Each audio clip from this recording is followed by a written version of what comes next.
Welcome to our lovely future humans, to those who are looking forward to some chit chat on our integrated brains and our nervous system sovereignty approaches.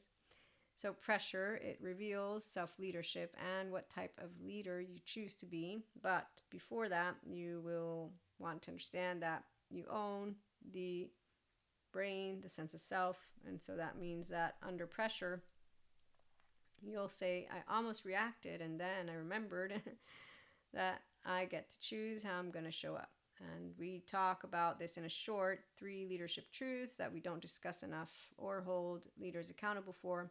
Luckily, as we move into the future, they will be held accountable because we're all nervous system educated.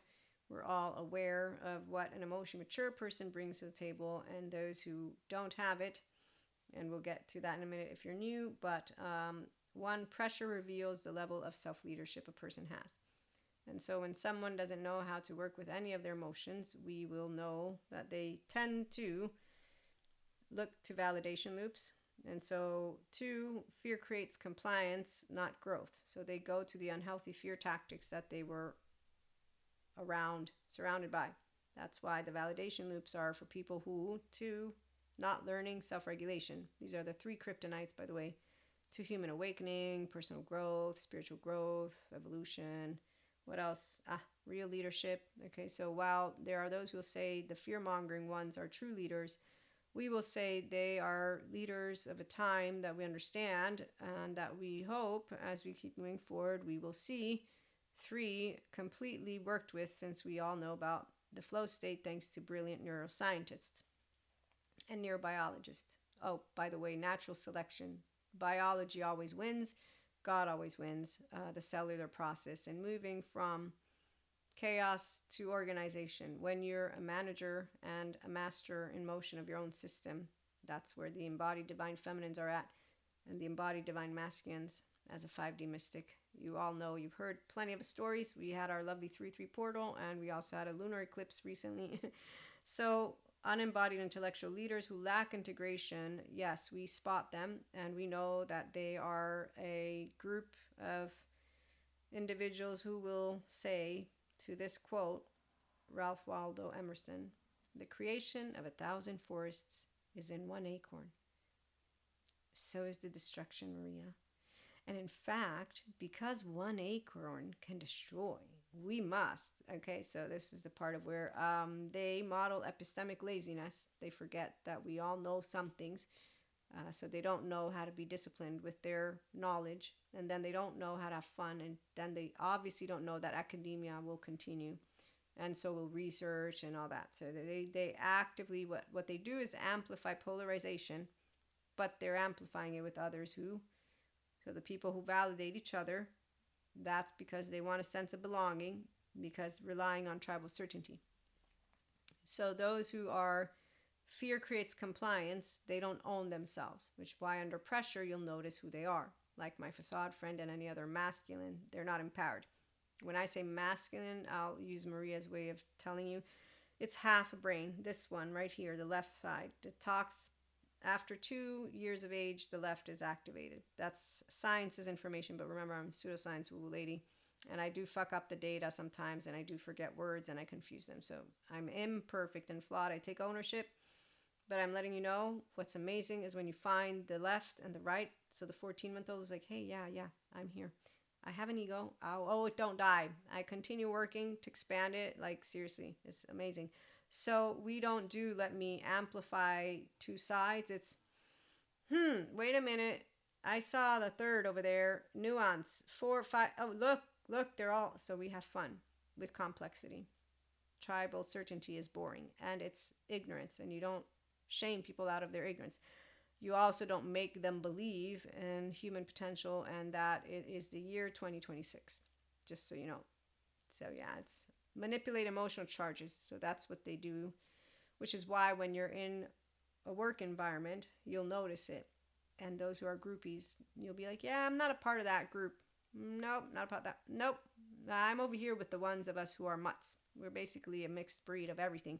We know I like to use the word anima mundi. So in my spiritual terminology, it means I bring it all in and I don't reject anything. And in my scientific way, even though I'm pseudoscience, all of our ancestors, teacher, I came to realize that they know some things. As actually Hippocrates already knew about making sure we would understand that in the future we'd know that epilepsy is not the wrath of the gods. And now Patrick McNamara has shown us how it's working, the decentralizing of the self and the religious experiences. So we know there's no demon or monster. I mean, I knew that already without Patrick, but that's a whole other story.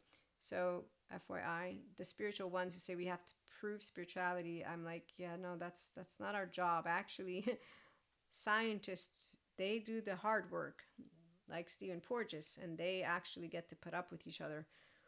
We get to be called names, and then we get to be told that we're rejected if we're not doing things the right way based on those who reinforce biases and divisive narratives. So yeah, we get to basically be, luckily, the kryptonite is only for the superheroes and supervillains, because we have an edge. And that means, yeah, I don't really like that I'm going to get insult. Is it an insult? I mean, so together with broader emotional immaturity, these patterns keep people stuck in their non-leadership roles within themselves. But furthermore, then when they're leading other people, what happens, unfortunately, is that they can't lead others. I mean, of course, they can fear-monger them and try to insult them, and by manipulating their words, they tell them that lack of imagination for evil, and that people that are trying to change them, and that there's this good group and that bad group. So you'll notice how they play to a crowd. I notice it, and it's like, wow, they're really doing great playing to the crowd like that. Mediocrity becomes normalized. Yes. Hey, Dan Martell, it's not dangerous. It's just normal for those who are emotionally immature, not self-leaders, to follow the ones who are fear-mongering them because they're used to the tactics, because that's actually their own tactics. So when people are not emotionally steady, but they're emotionally reactive, even without knowing it, effective realism. And that's why they don't like people like me, because I'm like, look, I have flaws and imperfections. I have plenty of them.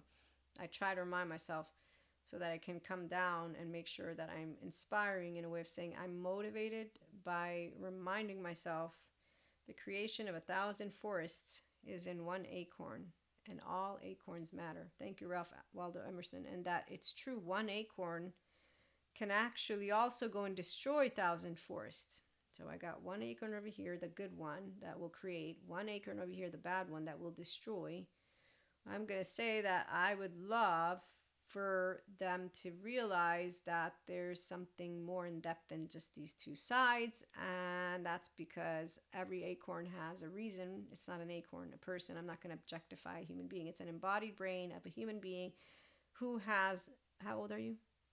Great, that many versions. Well, the child parts, thanks to Martin, my lovely teacher, or there's also the IFS model, or there's Janina Fisher with a different type of model. So basically your embodied brain, and if you are nervous system fluent, you know about it, which is why we catch our edge, and with journal prompts and mindset exercises, we expand and grow.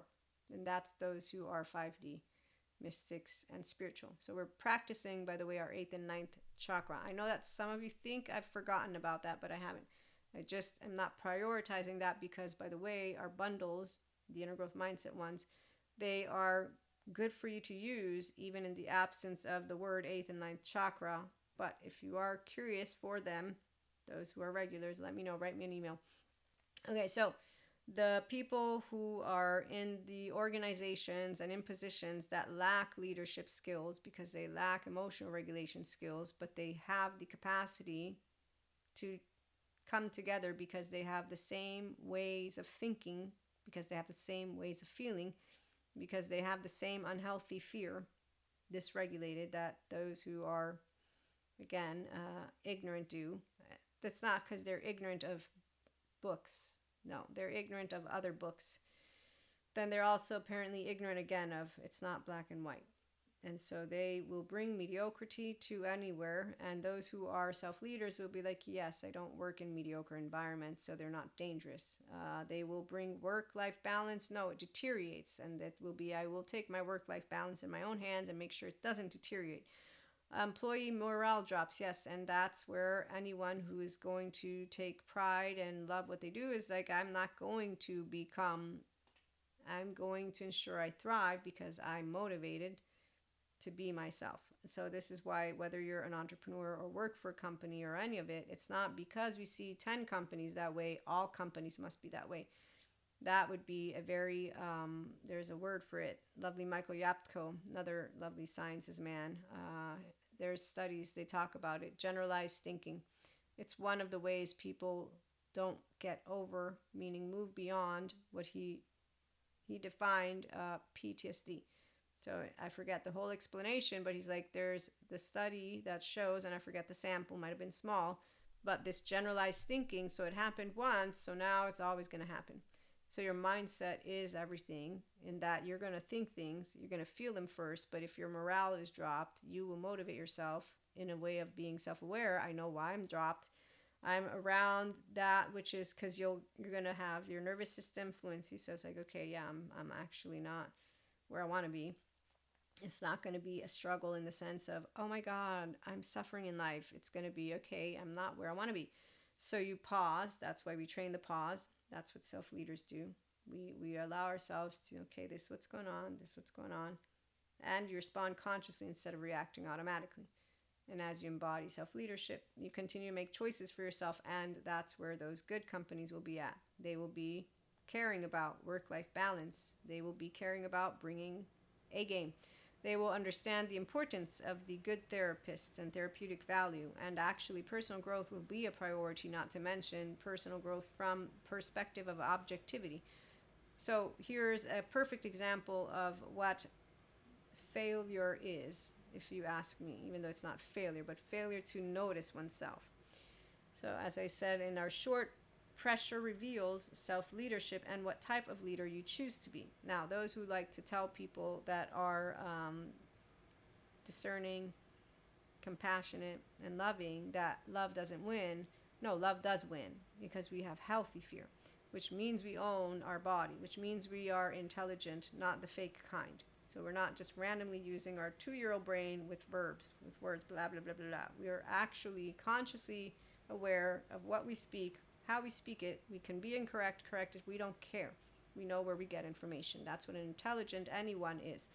You're also not reactive with people insulting, quote unquote. So, example, as a 5D mystic, I remember as I'm seeing some people interview people. So when you came out of the closet and you talked about being a mystic, so when you came out and talked about being polyamory, so when you came out and talked, it's like every time somebody is talking about something that seems to be doing something that society is judging, this is my stare, because I'm like, I got rejected at 4. That might be why I'm okay with being a person who speaks my mind and actually doesn't take insult. Oh, so yeah, it's a lot of, but I want people to tell me that I'm the more perfect group. We're group. Why would we do that? That's not really nice, but let me pause. I do believe that our lovely coming together as a globe has simply amplified that which already existed. And so when I talk about these aspects, I just think of my teenage years, and then I remind myself that some people are their teenage version because they did not grow up. As once you've decided, like my facade friend, to commit to staying the adaptive child part version of yourself, thanks Terry Real for the term, you will have committed to the maladaptive patterns of behavior. Thank you, Dr. Which one? In this case, I'm going to talk about Dr. Daniel Fox, who tells us how adaptive patterns to those maladaptive protective patterns can work. And he brings in the explanations for BPD and NPD. And that's a good therapist who knows how to talk to people, humanly speaking, about other human beings who are not needing to be labeled as evil, unlike a man who thinks he's doing someone some service out there by using the words lack imagination for evil.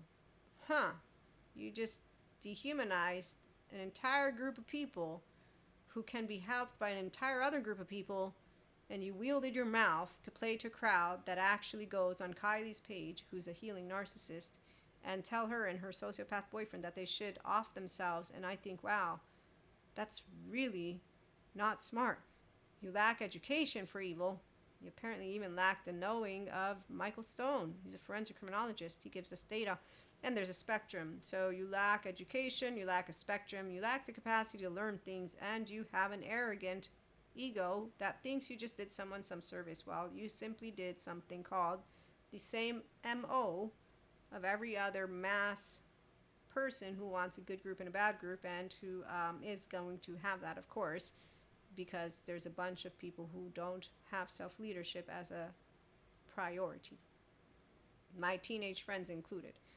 I'm just letting you know I got a bunch of them who are emotionally immature. They have validation loops, and they get into their charges and they think, how dare you? There is all of it. You're minimizing, Maria. You're just bypassing it. No. I'm not spiritually bypassing. I'm not somatically bypassing. The difference is when you have this thing called equanimity, because you have calm-centeredness and you do know how to use self-regulation skills since you're an 8-year-old, 9-year-old, 10-year-old, 11-year-old, all that, and you are a goody two-shoes, so you make promises that you want to keep. You just know how to wield your emotions. I mastered anger. I mastered sadness. I mastered fear, the panic attacks. That was the worst of them all. Everything else is pretty good. Disgust, surprise, happiness, which is why you're always looking happy to people who don't know how emotions work. How regulated emotions, I'm so sorry, forgive me, with a window welcome to them. And so when you are a person who understands that someone either is living it, and if you're still here, you are, or they think you're pretending, that you suffer, that you're an asshole, and that I guess life was really easy for you. So they like to give you answers to why you feel emotions easily, then you can think easily. They also like to let you know how you don't know what you're talking about. And that's why they think that we have this thing called naivete. Well, what they don't understand is nobody has naivete. It's that I can look at what I like and what I don't like. I get to talk to God because I'm a channel downloader, and Jesus and Buddha and the galactic beings from the future who came around today. Then I also get to tell you that as a mystic, I've seen my future husband, so I know what's going to happen on Earth. Also, I can tell you about twin flames, and I can tell you about how amazing it is to know that we will, every acorn, have free will, because the whole point of you choosing is A and B, and really it's, how can I point? Who motivates you to wake up in the morning? I'm sorry, I forgot. Luckily, you will wake up in the morning. And then I will say, okay, so what is the first thing that comes to your mind in the morning? The first thought and the first feeling. So you are going to be alive, and you're going to be in a regulated, embodied brain, or a dysregulated version. Neuroplasticity, you can use the bright sides or the dark sides. And so in our lovely human history, they're all talking about how our mental health and all this is very important to take into consideration, yes. But when they're using big words, like one of the words was emotional recession, I'm like, I don't think it's a recession. I think that we now know how to wield our nervous systems thanks to good nervous system experts who get denied the truth by others who don't believe in the body. So what I think you mean to say is that emotionally speaking, we have the group of people who will become deeply involved, look like bypassers to those who think that their dysregulated nervous system is what emotions look like, because they don't believe in the science, in particular that which involves child parts work, that which involves EMDR, that which involves an entire keep of somatic experiencing experts too, that which involves a bunch of subject matters, or they're ignorant of it. I forgot, I'm sorry. So this is why I could keep going and going. The part that I'm trying to help any one of you who's new particularly understand is that I know 5 hands. That's what I've always noticed when I was a kid growing up, and now that I'm a grown up. And now I have the explanation of why 3D, 4D, they won't budge. So while I do know when I look at the bigger picture, I see plenty of things like everybody else does of what is not working. I know why. We had kings and queens of 14 years of age, but also furthermore, I know even more why. So people who were treated with the fear-mongering, dysregulated tactics, that's what they're familiar with. and their brain does not function with that which is two sides that can explore things with likes and dislikes in the absence of feeling low in energy. There's neuroception. So if your embodied brain feels helpless and hopeless, you're going to look outside of you for that which is called support. So when you're waking up, number one, you're waking up because we breathe. That was the other point I was trying to make. Two, you're going to think, but you're going to feel also. 4, 5, 6, 7, if you don't own your embodied brain because you can't self-regulate yet, because you don't believe in any of it, by the way, because there's a bunch of people who don't, and completely reject it, I know exactly what's happening. And then when you meet smart human beings like Dr. Amy Pigan, who inform you that there are people who reject treatment, the maladaptive patterns that I was talking about, Dr. Daniel Fox is another perfect example. As he says, no one's going to fail at healing if they put their willpower to it. And so that's why I tip my hat to Kylie, a narcissist who's healing, because she's going to make a difference in all the narcissists' lives who have people who, instead of saying, great, I'm so happy that you're doing the best you can to work with what you're gifted, instead of cheering them on, supporting them, and seeing where authenticity lies, we get to see a man who in a suit talks about lack of imagination for evil, another human being, woman in a suit, saying narcissists aren't healable, twisting their mouth, saying, I looked at the data, here's what the data proves. A bunch of the masses that follow not only these two individuals, other individuals around, then they're going to look at people like this and say, how dare you? We know it's proof. It's like that proof hasn't been done to be being built, number one. Number two, it's not proof. You have a side and an angle and a charge. Number 4, 5, 6, 7, 8, 9, 10. Are you choosing to ensure that what you're saying of other people and their body and their healing is truer than... So recession, I would say not recession. When I heard the term, I'm like, no, there's an emotional lack of responsibility and accountability because people don't want to do it. In fact, actually, there's people who say, it seems like people are trying to make us get over our emotions. That's what you hear from people who are talking to brilliant human beings, and you think, you just learned about the nervous system, and you just learned how it works, and you just learned about how a default mode network that is asking help because it feels helpless, hopeless, and insecure is going to function. And then you wonder why we have bad leadership in positions. I have no wondering. I have answers and solutions. Solution is called get yourself together and choose if you're going to be a self-leader with being yourself in the forefront. I've always talked about it. So that's why when someone says, don't be yourself, no, you need to change. Oh, I'm sorry. I guess somewhere you got broken, someone pointed a finger, made you feel unworthy, you felt unworthy, however you want to word it. That didn't happen here. I'm sorry. I never once felt I was broken in a way of it being irreparable. I am flawed and I will make mistakes. That doesn't make me bad. So when someone feels that they're bad, like a child, that means they were a child who felt that they were bad. And I can always bring it back to that child within you because that's where it begins. But some began with shame completely. So they are completely in a whole different world until they go, and that's why they will change. So when someone says, I don't want to be myself, I know now it's a red flag.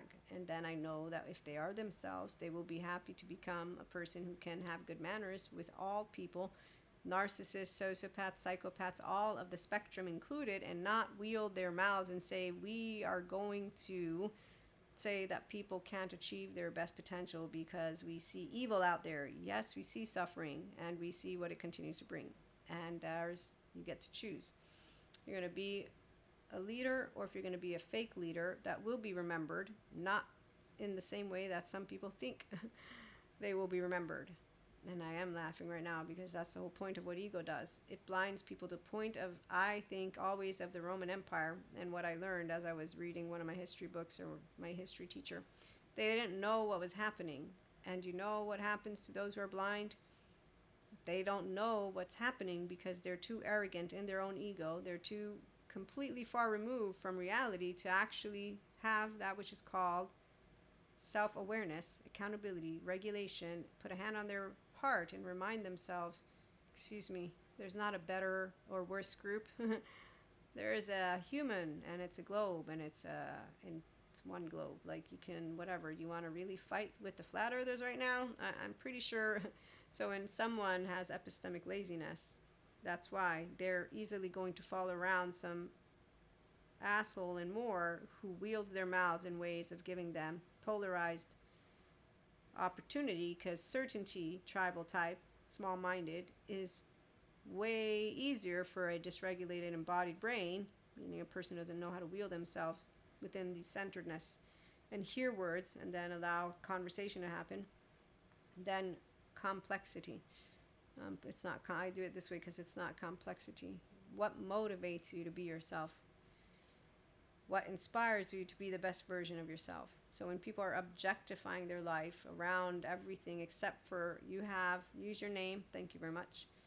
Okay, I'm here for personal and spiritual growth. I'm not here for anything else. So every conversation that I ever will have had is not to make points of anything. It is to try and allow myself to remind you in one way, shape, or form of stories and this and that, and be you. That's what IHP has always been. And then that our human potential is amazing.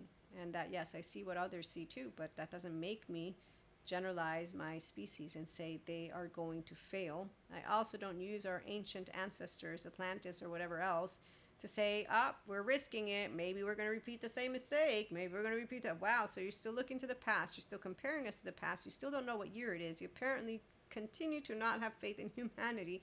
And this feels like a repeat on a wheelhouse. But for those of us who do know that humanity succeeds and God succeeds and natural selection succeeds and life succeeds, is why we don't have to lift a finger. Meaning in here, we already know what happens. And at the end of the day, we enjoy living. Those who are embodying that which is an infinite, expanding, higher human conscious potential, it's like, why would you not want to live? You're not afraid of living. You're not afraid of information. You're not afraid. You don't want suffering. Of course, none of us do. That's the whole part. But what I'm trying to say is, while people think this is a disconnected from reality, it is not a disconnected. It is a capacity to understand that we have no control. And it begins with dark matter, dark energy, might I add. I use science because I have faith, but not everybody does. And I won't actually be a mediocre from the medieval time individual who thinks, oh my gosh, they have to have faith. Okay. Maybe I lost count of the years. Did anybody not remember how the planet began? So the Alice in Wonderland, that's where 3D40 is at. They will actively at a certain point disconnect from the basics of explain it like a 5-year-old.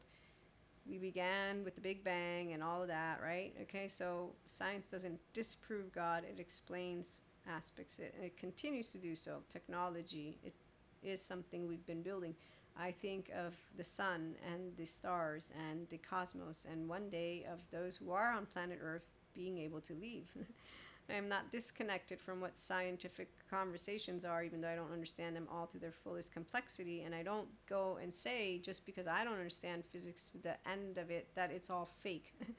I actually am more aware of, I take seriously air, water, and food, and the cosmos. And the ones who don't and are starting to just think that it's unnecessary, I think, okay, you really don't realize what we're on, and apparently you don't think of things in ways that I actually think, which I'm not going to bring to you because there's no point in adding. So some people's level of capacity to contemplate something, they won't. They'd rather escape it due to the fact that it would weigh them down to the point of them probably not being very happy in that moment. I'm not weighed down by thoughts.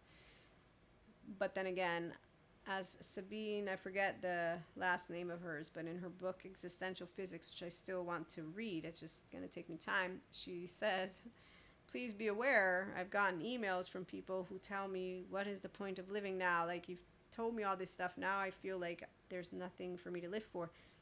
And this is called the human secondary consciousness. You're aware that you live, you're physically aware, the thoughts, we have the thoughts. And then we have our body, but our body feels in synergy with our globe. And that's where the thinking part, it actually is not your enemy at all if you have self-talk that's inner growth. And if you also have self-talk that is humanity will always make mistakes. If they're not knowledgeable things, that doesn't mean that they're going to fail.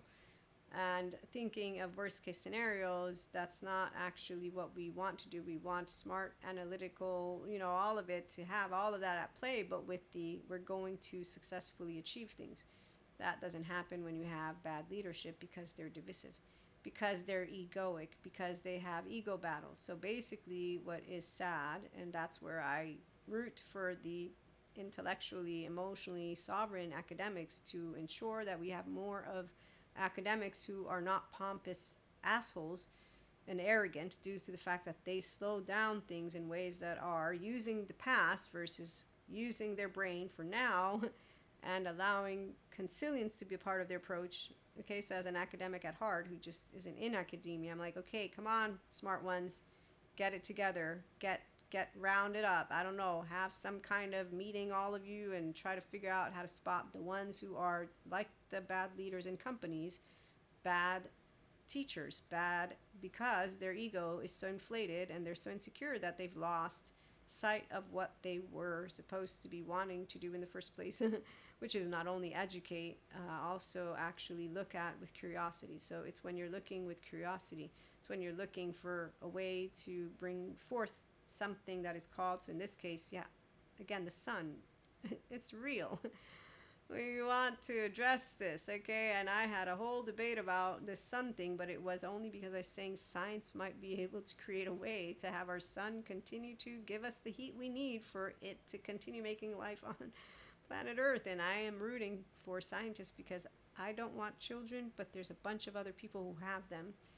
And that's when I think, wow, if you're having children and you don't recycle and you don't do this and you don't do that and you don't think of peace on world and you don't think that, why are you having them? You just decided to put into the bad world a bunch of poor infants that are going to continue to be poor infants to a person who's a 3-year-old is like, yeah, that's not nice. I don't like you. Nope. None of the dysregulated. Nope. You can't change my mind. That's my 14-month-old. I don't like you. You're scary. And you're unpleasant to be around. You don't know how to hug, and you don't know how to have fun, and right now you're still scaring me. No, not you, but the point is I will actively, like you'd say, this body language, yeah, nope. So our bodies respond to that, which is what we're comfortable and used to. I'm comfortable and used to being able to, with my twin, hug and fight, and my mom and all that. So, and I'm the bossy one, FYI. So I know why I get to tell you it's easy for me to speak up, because I'm a self-agent who's a bossy one, who simply wants physical safety. And unfortunately, I can't have that because I don't know when I'm going to die. But I did ask God. He said I'll be living a good life. So that's okay. I'm not joking or choking. So leaders, we advance all of those who are still here at this 32-minute mark with humanity, and ready or not, here we come. So evolution and awakening, they're always at hand, and I'm definitely still surprised at all these people who don't want to learn things. But as we do know that the potential of humanity rises to the unmanageable, I'm going to read to you, to inspire, to live fully, and to advance human growth, we also know that we do not need to reduce ourselves, our depth, or humanity's potential in order to be seen or understood, or basically to talk about all the things we just talked about too here. We don't minimize the scope of human evolution for conversations that are not ready for it. The intellectual and emotional rigor required for real evolution and expanded consciousness is not boring, nor too hard, nor ours to carry for others. We care about human evolution. I'm talking we, as I'm assuming you care too, because we embody it. And that's where you embody it through wholeness, integration, and self-regulation. And so again, it's not a race, but you're not going to, if people don't want to self-regulate, you're not going to convince them. That's clear for anyone who's educated and has self-awareness and accountability and regulation skills. As embodied self-leaders who remain emotionally steady under activation, we understand that it is not our role to carry the weight of those who do not wish to regulate or evolve. This is where, as a child, you'll know it's not your responsibility to make it all better. And physically, you don't regulate other people's nervous systems. They have to learn to self-regulate. Like, I have a bunch of people in my life that I've known for years, and they still don't know self-regulation. And they don't want any of that which would help them to get self-regulated. They'll use their mouth. Yeah, they'll use their words. It is neither our responsibility nor our place to fix or heal that which is not ours to tend to, that which we can't tend to. Every person owns that mind, brain, and body, and their self.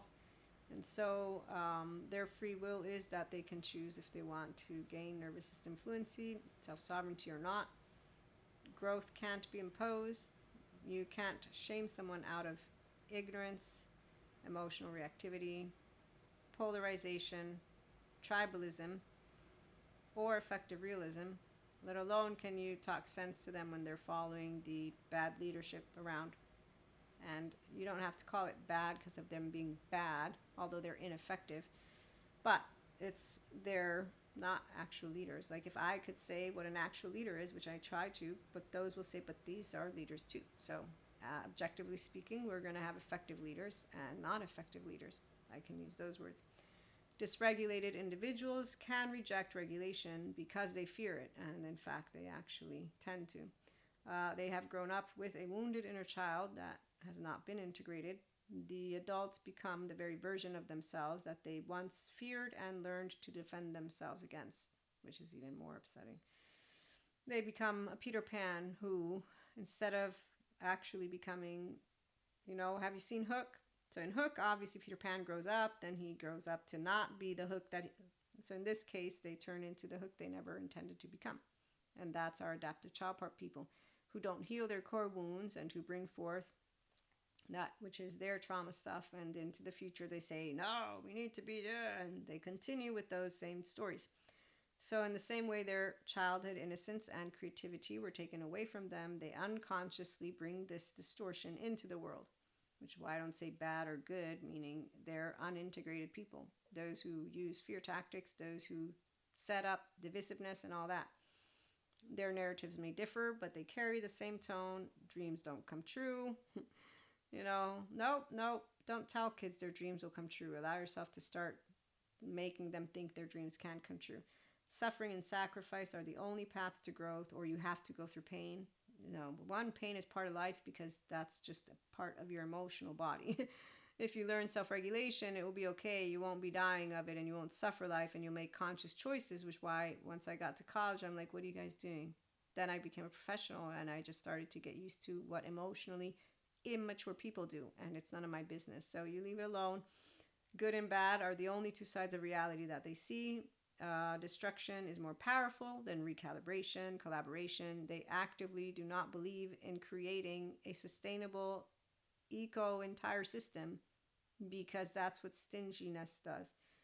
That's what dysregulation does. That's what those who have their I'm better group, you're better group. So things are binary because simplicity offers that tribal certainty we're talking about. Nuance is uncomfortable because it requires flexibility and change, which, by the way, when Neil deGrasse is explaining a skeptic, once they're giving the valid information, they will say, I've changed my mind. That's a skeptic who has self-awareness, accountability, regulation, and enough of the objectivity to know, wow, I was wrong. You know that people are presented studies of the environment. The ones who don't believe there's any danger to it, their brain actively doesn't move 1 inch when they're presented with the data that shows them that the environment is in danger.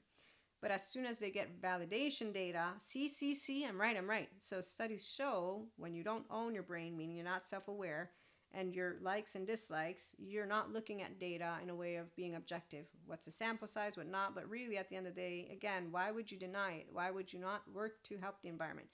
Because that's the part of where what's making you say I'm not going to do something that is actually good. I've been recycling since I was a kid. People say don't do it because the companies aren't doing their job.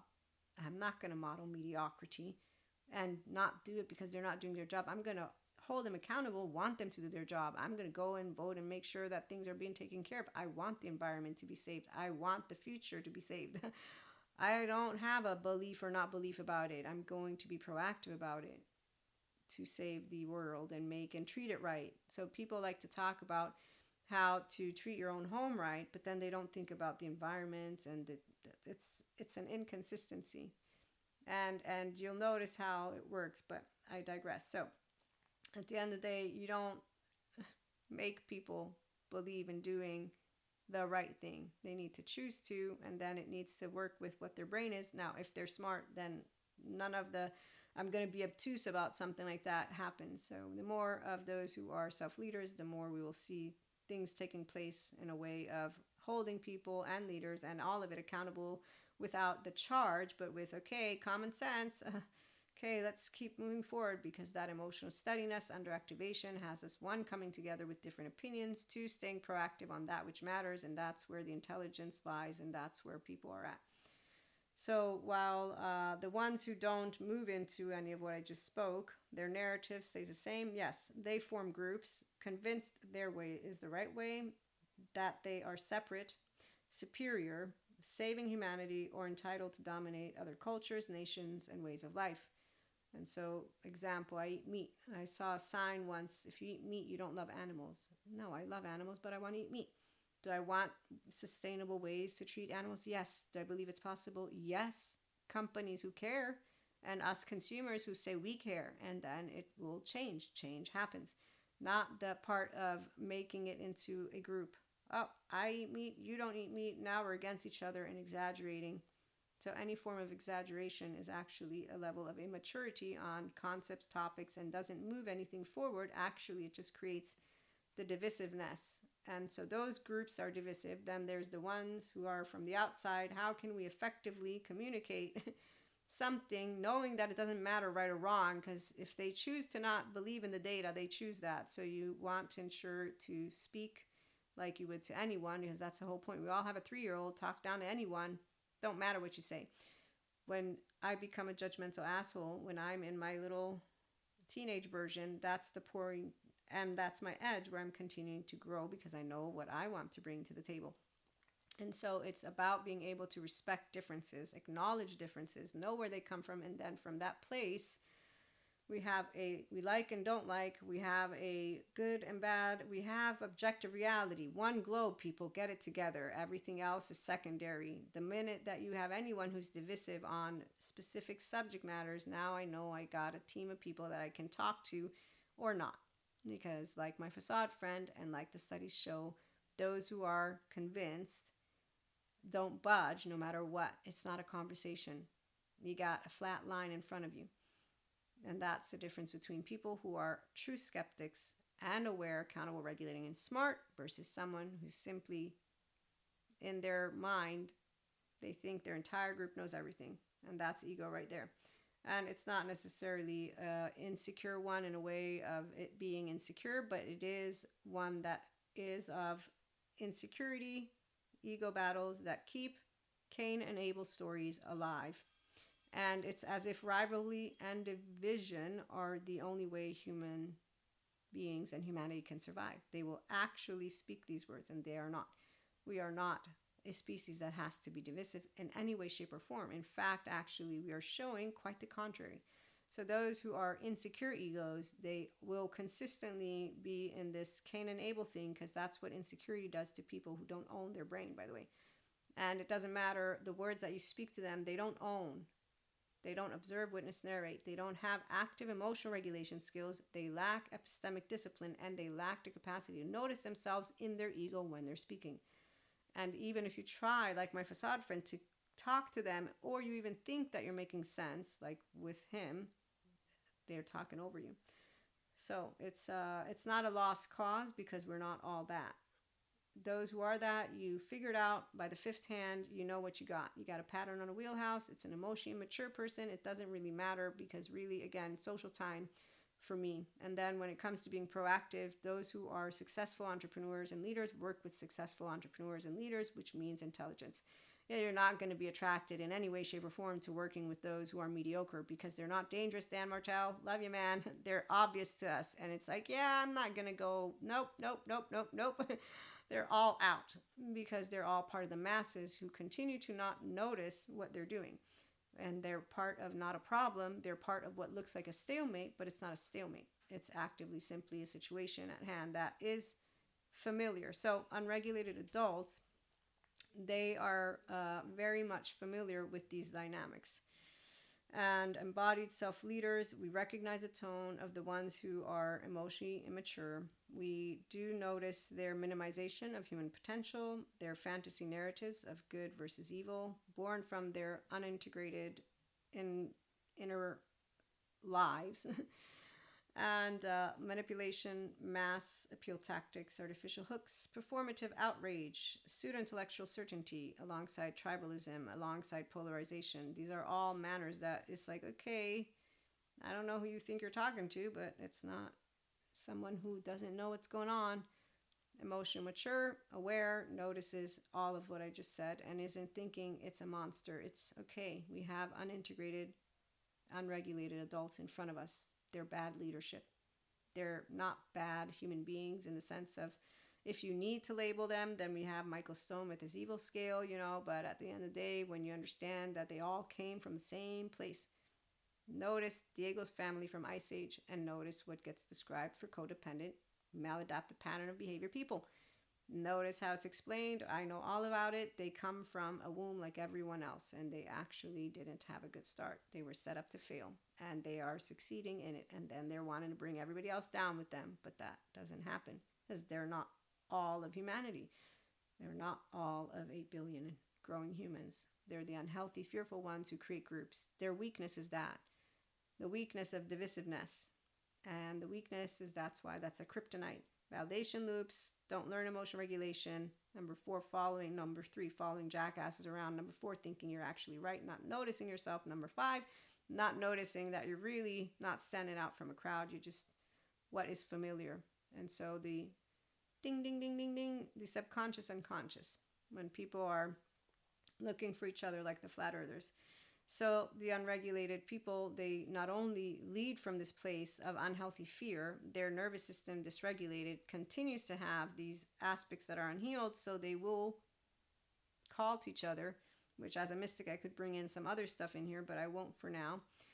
It is what they have been exposed to. It is what they know. That's why Gabor Mate mentions people who are not healed yet, they don't have a good gut.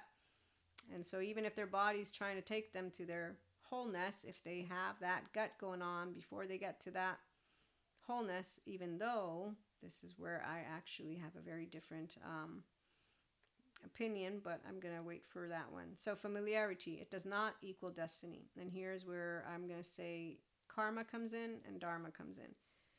Or basically the 0-8-year-old living out that non-metabolized trauma and the 3D, 4D that I was told would not be budging. And then I can also think of it as free will, meaning you have a choice, and that we will always have two sides to every coin, which is why the third says, yes, we have two sides, but you must not have noticed that we have another that is not yet decided. And so while the two sides are charged, the one in the middle is like, I'm not afraid of that or that. I'm trying to do what I can to bring all of that, and you're uncharging, and that's why you have clarity of mind. And that's why you're not denying the negative or the positive. You're saying, I'm seeing both, and I know that there's a solution to fill this gap. That's true leadership. That's why the intelligence and the future, it is not held in the hands of those who don't know how to be self-leaders. They don't know how to handle. Those who don't know how to handle, they come together and it looks like stalemate, but it's not. It's actually something that we will discuss at some point. So the adults that follow the pseudo leaders around, they haven't integrated their wounded child. They only think in binaries. They react emotionally. They lack epistemic discipline, favoring epistemic laziness. They also mistake biases for facts because their perception feels real. And as Dr. Daniel Fox points out, people who don't believe kindness exists test it. People who also don't believe kindness exists because they didn't get it, don't believe neutrality is real, and think you're harboring some kind of sword behind your back, hiding it. So whenever someone's actually simply engaging those with adaptive child part in their losing strategy, jump the gun and engage in what is a defense mechanism, and they don't notice themselves. And they bring in their emotional charge. And there's their effective realism. And there's why the teenage boyfriend is my perfect example, which is where anyone who's emotionally intelligent ain't going to argue with shit. You're also not going to have someone get under your skin because the very mannerism of those who have effective realism is going to be immediate, and their nervous system is closed off anyways. So at the end of the day, you're not really in an interaction. you're with a person who feels that everything they're stating is a fact, and you're not going to budge that. So you might just want to sit down, have a conversation, get to know, and at the end of the day, if they don't like that, then you'll just be disengaging from it and you move forward. But minds of people that are choosing not to expand themselves and that were not gifted that opportunity, but they can get it now that we have all these amazing therapists out there, the minds haven't developed the capacity for complexity. And black and white is where they go. And so black and white, all or nothing, old narratives become mistaken for humanity's highest potential. In fact, actually, the 4D, they like to use our ancient ancestor books. And while we don't force anyone to believe in trauma healing, integration, or nervous system fluency as part of natural human evolution, as part of God's perfection as well, the kingdom of God is within you, as Jesus points out. And when you're self-regulating and living the restored embodiment, that's what you're doing. We model it. So you embodying emotional steadiness under pressure. That's why it's not only being yourself as we move forward with IHP, it's your self-leadership, your true leadership. You are able to notice why companies fail, why there's a bunch of things going on that will be addressed and that will be brought forth, because at the end of the day, 8 billion people. You better bet a good portion of those people are emotionally aware. As the generalizations don't work for us. Now, I know that I get just as irritated with this stalemates and with the immature, but I know that there's a bunch of embodied, sovereign human beings out there who know how to keep it together and who are modeling for whatever motivates you.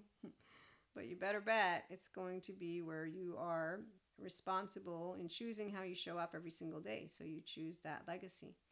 And so embodied self-leaders, we model integrity and wholeness. We don't shrink ourselves or humanity's capacity to evolve. We expand our knowledge and we grow our mental capacity. We don't minimize that which is our depth because others cannot meet it.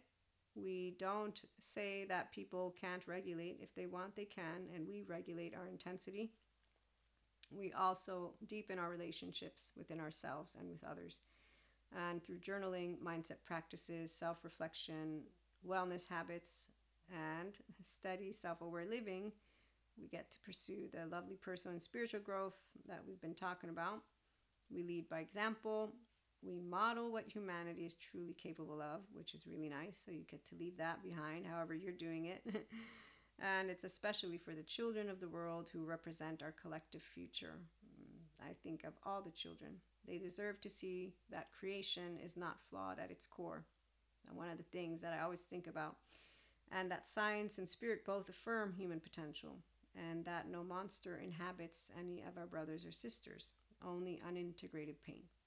Pain that can be healed with support, therapy, and conscious integration, so that one day we may see each other without masks, without performance, without the maladaptive strategies that once helped us survive our earliest years, those vulnerable 0-8 years when we all sought safety, co-regulation, and a secure base. So we show the way as embodied self-leaders who choose emotional steadiness under activation again and again. Welcome aboard. Be yourself. Inspire human potential today, tomorrow, and for generations to come. And join us here at IHP.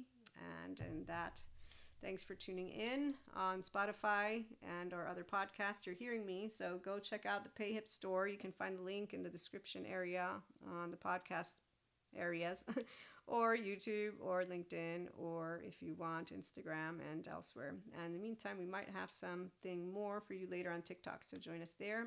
And thanks for stopping by.